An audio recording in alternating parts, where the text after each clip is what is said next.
Então, falando das coisas básicas e daquilo que é basilar, né, daquilo que é fundamental, uma das coisas que são fundamentais dentro do Power Query, e que a gente souber isso aqui, a gente vai conseguir saber qualquer função dentro do Power Query, a gente vai poder saber fazer qualquer tratamento dentro do Power Query, é entender os tipos de dados, né? O Power Query, quando a gente importa lá nossos dados, vai pegar uma tabelinha aqui.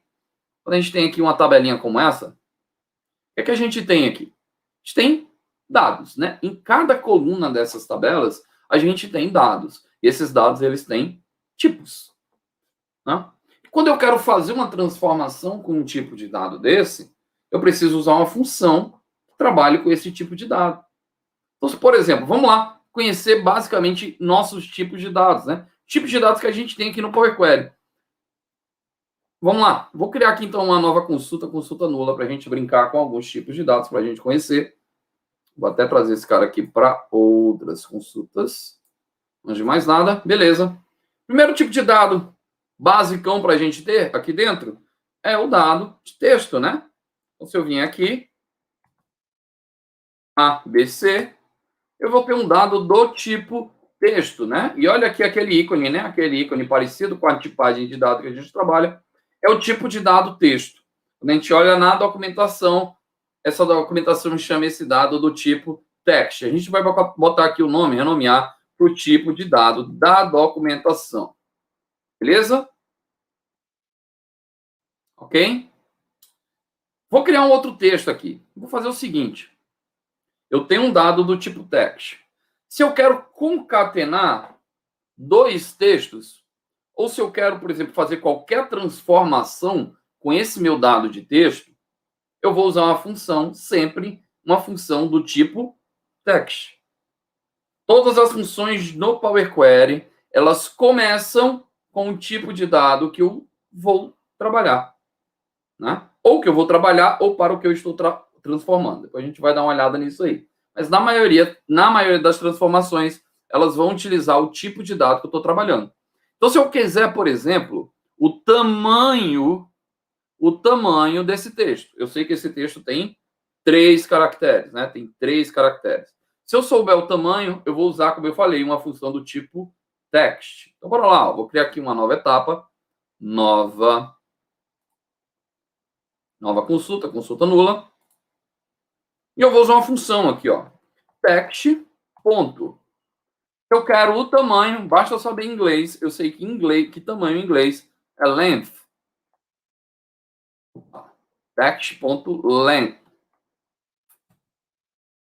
Quando a gente começa, de novo, a entender os tipos de dados, quando a gente olha para esse cara que a gente chama de, né, IntelliSense, a gente começa a entender o que é que ele está pedindo, né? Que às vezes fica confuso. O que é que ele está dizendo? Cara, ó, a função test.length, ela pede um argumento obrigatório. Só tem um cara aqui, tá? Não tem nenhuma vírgula dentro dela. E o que é que ela me pede? Um texto as nullable text. Ou seja, pode ser um texto ou pode ser um dado nulo. Com que tipo de dado? O tipo de dado texto. Ou seja, eu tenho que passar um texto aqui. E uma das coisas legais dentro do Power Query é porque eu posso passar um texto ou eu posso chamar uma outra consulta. Eu vou chamar, então, a minha consulta text, né? Olha aqui que legal. O que é que eu estou passando? Eu estou chamando um outro objeto de outra consulta ou outra tabela, né? A gente está muito acostumado a falar de tabela, mas na verdade são consultas, né? Então, estou chamando uma outra consulta, certo? A gente pode fazer isso sempre que possível e ele vai me retornar exatamente, então, o tamanho do texto, né? Se eu quisesse, na verdade, um text.combine, pode usar a função text.combine. Olha o que é que essa função me pede de argumento. Bora abrir o parênteses. Textos como lista. A gente ainda vai ver tipos de dados de lista, mas uma lista, basicamente, dentro do Power Query, para eu criar uma lista, para eu escrever uma lista, eu vou ter dados assim, ó, entre chaves. Quando eu tenho dados entre chaves, eu tenho uma lista. Isso vai ser tanto aqui dentro do Power Query quanto no DAX a gente usa, né? Quando a gente usa aquela função né? Quando eu quero algo dentro de uma lista de valores, eu vou usar aqui, então, uma lista. Então, ele me pede textos como lista, os textos que eu vou combinar. O primeiro texto que eu vou combinar vai ser exatamente o meu texto text, tá? Que é a minha etapa. O segundo texto que eu quero combinar, vou passar aqui um outro texto qualquer. Beleza? Basicamente, quando eu faço isso, ele faz a concatenação, a combinação, né? A combinação dos meus dados. Por quê? Estou usando a função do tipo text. Rafael, isso na vida real, porque a gente não trabalha com consultas assim, a gente trabalha com tabelas, né? Como é que eu resolvo isso numa tabela? Da mesma forma, vamos lá. Sales e Ethereum, vou pegar aqui uma tabelinha que eu tenho, né? Eu vou olhar para a minha tabela, vou botar isso aqui, tabela, coluna, vou pegar a coluna de Carrier Track Number, tá? Coluna de Carrier Track Number. Quero saber quantos caracteres tem aqui nessa coluna. Rafael, você pode usar a interface do usuário, né? Poderia usar, né? Adicionar uma coluna e a gente poderia aqui ver, por exemplo, extrair a duração. Bora ver qual é a função que ele vai usar, ó. Extrair a duração. Olha aqui a função que ele utilizou. Text.length, né? Que foi a mesma função que eu utilizei para um objeto, né? Para uma consulta. Então, ele usou a mesma função que eu usei lá. E eu sei utilizar essa função agora, sem precisar da interface gráfica. Por que sem precisar da interface gráfica? Se você estiver trabalhando ou quiser debugar alguma informação e não tiver conseguido entender o porquê do erro, o porquê de um erro está retornando, quando você olha para a função e começa a entender o que é que a test.length faz, você vai começar a entender o porquê. Se eu pegar aqui test.length, fizer isso aqui, ó, ele vai me trazer 3.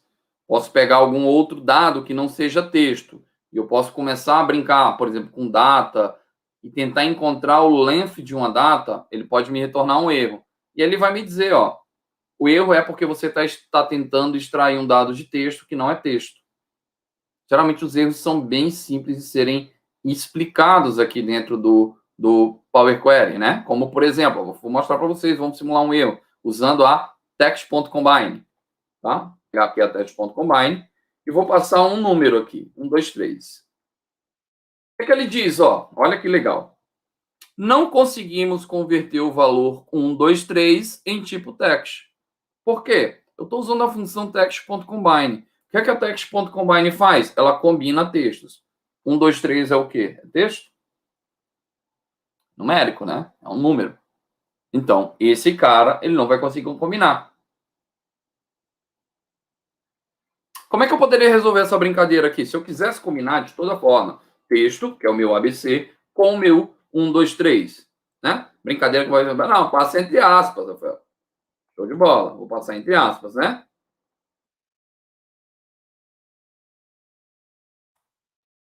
Ah, resolvi. Mas vamos dizer que 1, 2, 3, na verdade, seja uma outra consulta ou uma coluna numérica que você tenha, né? Vou pegar aqui uma nova consulta nula. E vamos chamar isso aqui de 1, 2, 3, tá? Criar uma nova consulta nula. E você já viu que ele deu agora um tipo de dado numérico, né? Vamos renomear esse cara para number. Sempre que eu estiver falando de número decimal ou inteiro, tá? Em tipos primitivos, que são os tipos de dados básicos do Power BI, do Power Query, a gente está falando de número, seja decimal ou não, tá? Sempre o tipo primitivo é number, tá? É numérico, certo? É diferente do tipo de dados do modelo de dados. A gente vai depois ver isso aí. No text, se eu vier agora, então, nessa minha consulta 1, que é uma combinação, e fizer isso aqui, né? Puxar agora text e combinar com number, vai dar aquele mesmo erro que a gente teve há pouco, né? O nome number não foi reconhecido. E se eu fizer aqui, opa, number não, number, rapaz, deixa de ser burro. Não conseguimos converter o valor 1, 2, 3 em text. Se eu fizer aqui e colocar number entre aspas, não vai resolver, porque number não é um número, ele é uma etapa, uma consulta, uma coluna, né? Então eu não posso simplesmente passar esse cara entre aspas. Eu preciso fazer uma transformação desse meu dado antes de combinar, antes de utilizar ele numa etapa de uma função que ele não cabe, antes eu preciso. Se eu quero forçar isso, antes eu preciso, então, transformar esse cara. Quando a gente faz transformações de tipo de dados no Power Query, outra dicasinha que eu vou precisar, geralmente, é identificar o dado para onde meu dado vai. Como assim, Rafael? Eu tenho um número e eu quero transformar ele em texto. Não vou usar uma função do tipo number, tá? Vou utilizar uma função do tipo text. Vou tirar aqui o meu text. Tá com caps ainda. Text. Ponto. From. Sempre que eu quero transformar alguma coisa em texto, text.from. Se eu quero transformar alguma coisa em número, number.from. Fácil assim, tá? Text.from. Quem é que eu quero transformar em texto? A minha consulta number. Assim, agora sim eu consigo concatenar esses dois caras sem necessariamente ter que transformar a minha etapa original, né? Sem necessariamente transformar a minha etapa original. Ou, no caso, se você quisesse concatenar um texto com número, né? Você poderia fazer a concatenação sem ter a necessidade de transformar a minha coluna original, né? A minha coluna original. Beleza?